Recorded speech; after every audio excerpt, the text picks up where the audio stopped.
Buenos días, muchas gracias. Hemos convocado a esta rueda de medios para adelantar un punto fundamental que vamos a priorizar el día de mañana en la comisión permanente, y se refiere a los asesinatos a periodistas. El ser periodista en México parece ser más una sentencia de muerte que una profesión. Así afirmó Tania Renium, directora nacional de Amnistía Internacional, al condenar el artero homicidio del periodista Javier Valdés Cárdenas, fundador de Río 12, corresponsal de La Jornada en Sinaloa, el sexto informador asesinado en los primeros meses de este año, cuyo nombre se suma a la lista de 42 reporteros y comunicadores que han sido asesinados en este sexenio. Cuando se amenaza, se agrede, se pierde a un periodista, se está atentando contra toda la sociedad en su conjunto. Se limita el derecho de los comunicadores a informar, pero sobre todo se violenta el derecho de la ciudadanía a estar informada. Por ello, las agresiones contra los profesionales del periodismo adquieren una relevancia que trasciende a la persona misma y merecen una atención diligente por parte de las autoridades, pues de lo contrario se manda un mensaje de permisividad, de tolerancia, de impunidad, si no es que de complicidad. El 2 de marzo de este año asesinaron a Cecilio Pineda en el estado de Guerrero. El 19 de ese mes asesinaron a Ricardo Monluí en Veracruz. El 23 del mismo mes acribillaron a Miroslava Bridge en Chihuahua. El 14 de abril asesinaron a Maximino Rodríguez en Baja California Sur. El 2 de mayo privaron de la vida a Filiberto Álvarez en Morelos. El fin de semana, un grupo de sujetos armados en Guerrero asaltó, amenazó y golpeó a los periodistas Sergio Ocampo, Ángel Galeana, Alejandro Ortiz, Yair Cabrera, Jorge Martínez, Hans Muselik y Pablo Pérez. Y el día de ayer fue asesinado en Sinaloa el periodista y escritor Javier Valdés, mientras en Jalisco se atacaba a Sonia Córdoba, subdirectora de un medio local que sobrevivió al ataque, pero a quien le arrebataron la vida de su hijo. Todas estas agresiones permanecen en la impunidad. Todas estas agresiones pudieron evitarse. Todas estas vidas de comunicadores pudieron preservarse si la autoridad responsable hubiese cumplido con sus obligaciones para investigar el contexto de violencia e inseguridad en el que ejercen su labor las y los comunicadores. Si la autoridad hubiese investigado las amenazas y los actos de intimidación previos de que fueron evidenciados por algunas de las víctimas, y sobre todo si se hubieran realizado las investigaciones con diligencia efectiva para sancionar a los agresores y detener esta ola de violencia que cada día cobra más víctimas. Es esta impunidad la que ha permitido e incluso alentado las agresiones contra las y los periodistas que se niegan a ser silenciados. Es esta impunidad que engloba las agresiones a las y los periodistas, la responsabilidad directa de las autoridades ministeriales. La Fiscalía Especial para la Atención de Delitos Cometidos contra la Libertad de Expresión, desde 2010 a la fecha, ha integrado 368 expedientes. De este universo se han logrado sentencias condenatorias solo en 3 casos, es decir, porcentualmente el 99.7% de los casos que investiga esta Fiscalía permanecen en la impunidad. La impunidad mata periodistas, mata la voz, mata las letras de quienes nos informan. La impunidad mata el derecho a estar informados y mata poco a poco la construcción de una sociedad democrática. Por eso el día de mañana será un tema principal por parte de nosotros en la agenda de la Comisión Permanente, donde vamos a exigir la comparecencia de Miguel Ángel Osorio Chong, secretario de Gobernación, quien es la cabeza responsable de la seguridad de nuestro país. También la comparecencia urgente y sin pretextos del Procurador General de la República para que comparezca ante la Comisión Permanente del Congreso de la Unión y nos explique cuáles son las razones sobre este 99.7% de los casos de periodistas asesinados que se han mantenido en la impunidad. Este es el comunicado de mi parte. Hay mucho que decir, hay muchas cifras que dar, hay mucha indignación, hay mucha preocupación. Este es mi comunicado. Si tuvieran alguna pregunta, estoy a sus órdenes. 99.7% de margen de impunidad, pues es casi el absoluto, ¿verdad? Y la cuestión es, ¿qué hacer para que más allá de la voluntad de los gobernantes pueda haber persecución de este tipo de delitos? ¿En qué parte del sistema de justicia hay un quebranto que no permite llegar a atacar a los delincuentes?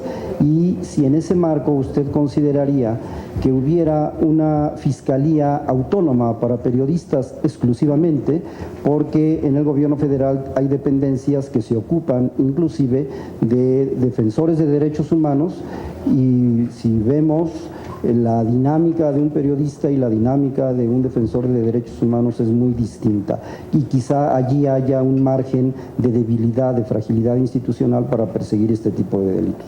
Y más tarde haría otra pregunta. Las autoridades responsables de la seguridad del país no están dando resultados, no están cumpliendo las funciones para las cuales fueron nombradas, y derivado de su incompetencia, de su negligencia, es que se deriva la impunidad. Entonces, la impunidad es la causa principal del nivel de inseguridad que hemos alcanzado en el país, que ya está tocando, ya está rayando una crisis de ingobernabilidad en nuestro país. Este año, 2017, está catalogado como el año más peligroso y ya rebasó el pico más alto de inseguridad que hemos tenido desde que se aplicó la guerra contra el narcotráfico. El punto más alto era el año 2011, ahora es este año. Eso habla de que en 11 años no se ha podido atender, ni resolver, ni disminuir este flagelo, este problema. Todo permanece en la impunidad, y hay que llamar a cuentas a los responsables.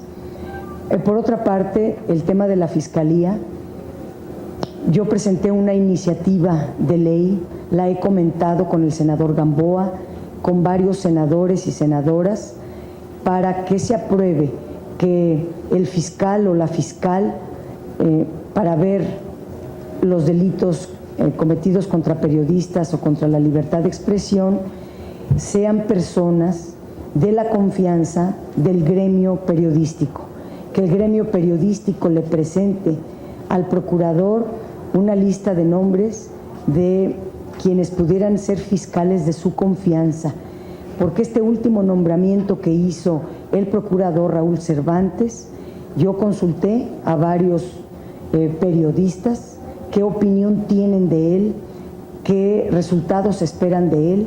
No hubo un solo periodista de 10 que consulté que me dijera que él tiene buena trayectoria, buena fama y que confían en él. No hay confianza en ese fiscal. El gremio periodístico le teme también a ese fiscal. No tiene, mientras no tengan la confianza, no es un buen funcionario. Ojalá se aprobara la ley para que se formara un comité de periodistas, donde este comité de periodistas pudiera hacerle llegar una terna, una lista de nombres al procurador, que sea gente de confianza, gente calificada, gente que sepa hacer investigación, persecución de delitos, que conozca el medio periodístico y pueda ser más eficaz. Si no hay más preguntas del tema, una pregunta de otro tema. No, del mismo todavía. En el diseño de la Fiscalía General de la Nación, senadora, ¿cómo podría quedar el segmento? Si yo aprovechaba esta discusión que estamos teniendo del periodo extraordinario posible, donde pudiéramos elegir al fiscal anticorrupción, a los 18 magistrados que van a las salas superiores, a las salas especializadas anticorrupción. Ahí en ese marco hemos hablado de la necesidad de cambiar el 102 constitucional para que los fiscales tengan autonomía y no sean dependientes del fiscal general de la República. Sería el fiscal de la FEPADE, el fiscal anticorrupción y también el fiscal para detener los delitos contra periodistas o en favor de la libertad de expresión. Y otro tema, senadora, si es tan amable.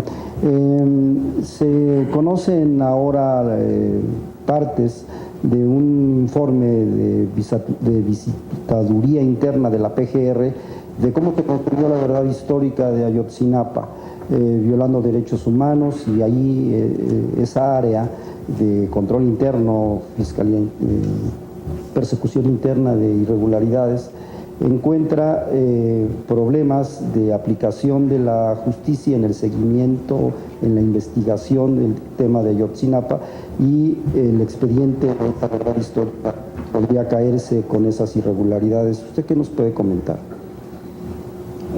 En efecto, aquí vinieron los padres de los 43 normalistas desaparecidos de la normal de Ayotzinapa, pidiendo una explicación de parte del Procurador General de la República de esta declaración de ellos mismos, de este expediente escondido que tenían en la PGR y que demuestra que hubo pruebas sembradas para simular una verdad llamada histórica que luego se convirtió en una mentira histórica. Es un hallazgo muy importante que no puede quedar ni en el olvido ni en el archivero. Tiene que venir a comparecer el Procurador General y explicar este tema que nos preocupa sobremanera. Y el tema de la visitaduría es un problema mayúsculo, porque todo este tiempo la visitaduría es el órgano que revisa la corrupción al interior del funcionamiento de la PGR. En el nuevo modelo del Sistema Nacional Anticorrupción no aparece nadie más que vaya a revisar los actos de corrupción al interior de la Procuraduría. Es decir, seguirá habiendo la visitaduría como única instancia interna, como órgano interno de control para revisar los actos de corrupción de la Procuraduría. Hemos visto que la visitaduría no está dando resultados.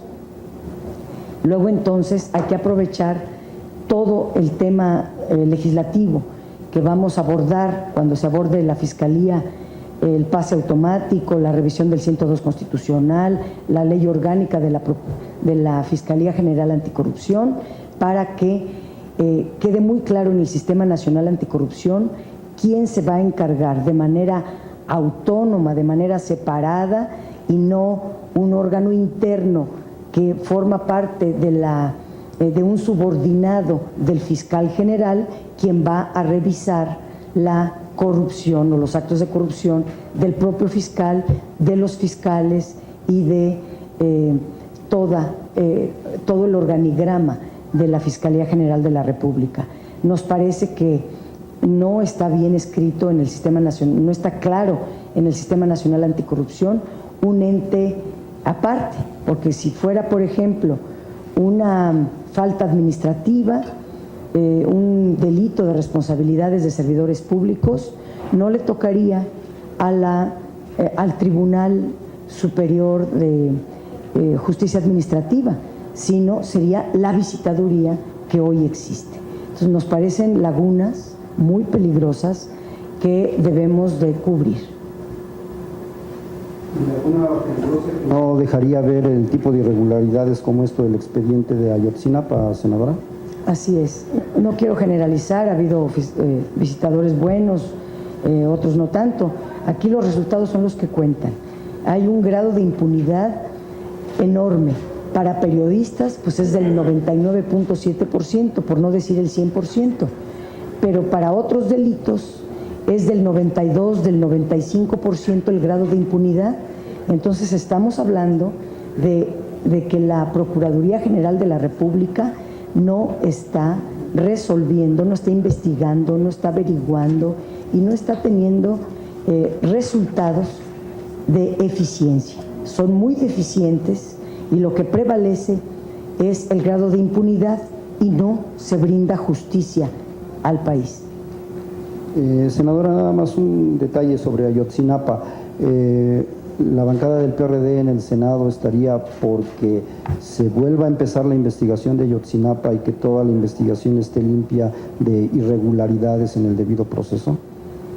Pues a estas alturas que han destruido tantas pruebas y han también destruido expedientes e investigaciones, nosotros, la posición del Partido de la Revolución Democrática es solicitar la comparecencia del Procurador General de la República con los padres de los 43 normalistas desaparecidos y ahí, junto con ellos, en una mesa de trabajo, se pueda determinar una ruta crítica para llegar a la verdad histórica en ese caso.